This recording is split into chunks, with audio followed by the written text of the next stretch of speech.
Hello friends, I'm Joana from Joana Miranda Studio, and I create illustrations and cartoons. Recently, one of my fans asked if I would make a video talking about the features and characteristics of a whimsical illustration. And I thought it was a great suggestion, and I also realized that it would be a good opportunity to share the trajectory of my drawing career up until this point. When I first started out, I wasn't doing whimsical illustrations. What I was doing, in fact, was jewelry renderings. When a designer creates a jewelry rendering, when a jewelry designer creates a jewelry rendering, what they're trying to do is create a to-scale, very faithful representation of a design in metal and gemstones. And the reason why it needs to be to scale and faithful is that the design can then be given to a jeweler or computer-aided design technician, and it can be transformed, created into a piece of finished jewelry.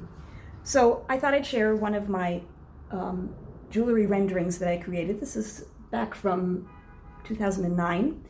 As you can see, I started out with, the idea was a ladybug, and here's a pretty faithful ladybug drawing that I created.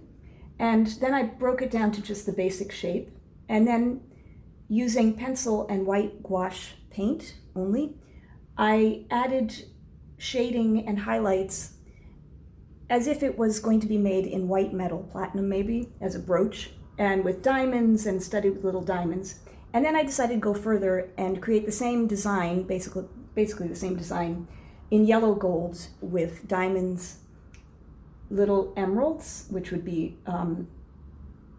channel set, and bezel set or bead set emerald eyes. Here's an example of another one that I dreamed up and created. And again, this is to scale.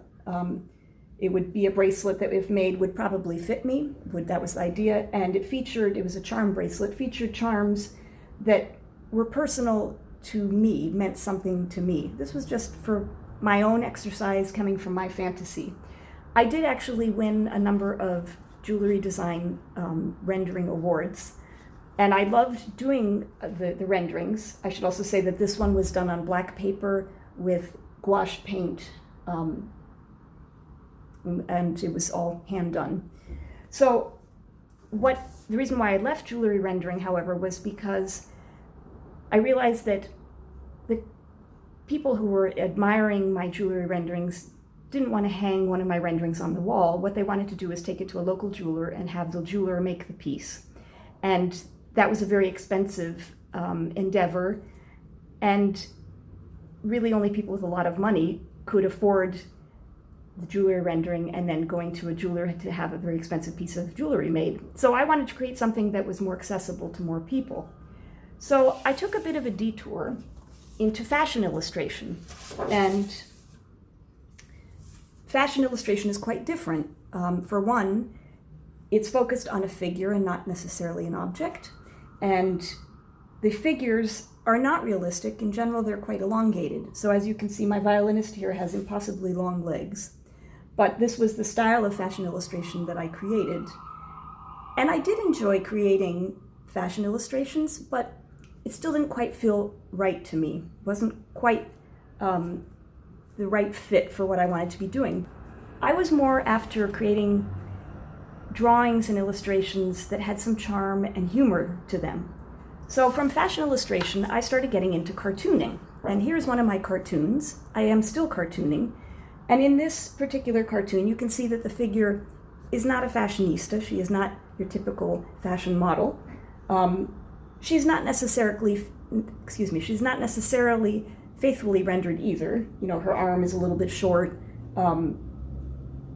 There's not a whole lot of lines on her face, but you get the idea, and you might actually know somebody that looks a little bit like her. You might have come across somebody in your life. When I create my cartoons, in general, if I can, I like to create a gagless cartoon. Gags are the writing that are at the bottom of a cartoon. And the reason why I go for a gagless cartoon is mostly just laziness, because I find writing gags quite hard. But I'm trying to get better at it, and I know that the only way to get better at it is if I practice it.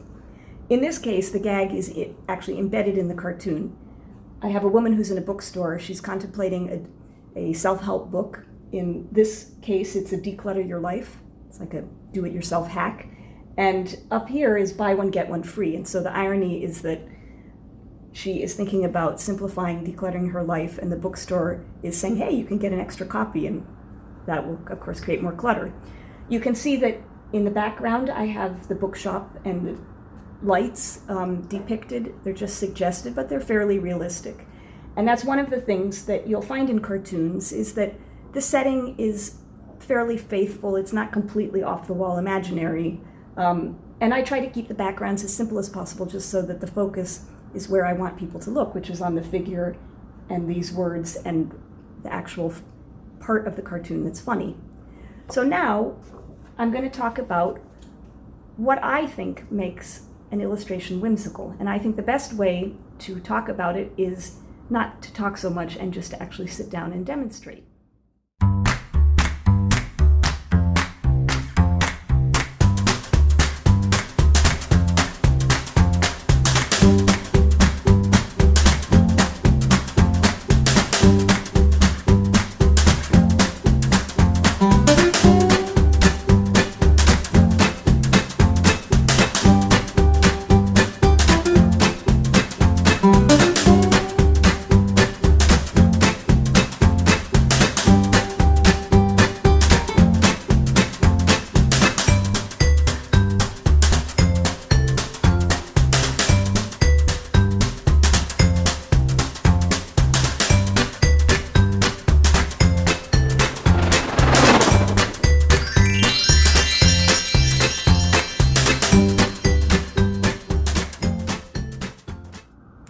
I hope you found this short video informative and interesting. If you did, please give it a thumbs up.